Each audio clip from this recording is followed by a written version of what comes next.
una decisió, a veure, la Universitat de les Illes Balears inclús té el caràcter de consultiu a l'Estatut de les Illes Balears. Per tant, si no ho ha fet abans, haurà estat decisió absolutament de la universitat. I t'he de dir, del llibre d'en Francesc de Borja Moll, dius que no se podia durant el franquisme escriure llengua catalana. Jo vaig estudiar fins a tercer de BUP a Girona i el que estudiava era català, llengua catalana.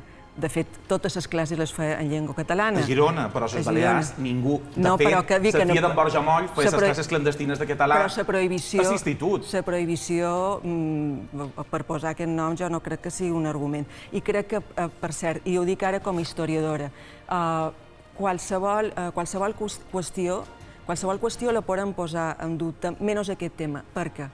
Jo és el que me crida poderosament l'atenció. Qualsevol debat a història el poden tenir, sense que surti aquesta... Això que t'ha fet votar, precisament. Avui, els debats d'història se poden fer. Per què no se poden fer amb aquest tema que pareix que sigui... Se pot ser germans, és que se pot ser germans i no estar un per damunt l'altre, que és una qüestió que crec que és bastant bàsica. I jo el que faig és reivindicar simplement la possibilitat de debatre-ho sin que se converteixi en un pecat, que és el que pareix que és. Normalment sí. Crec que han quedat...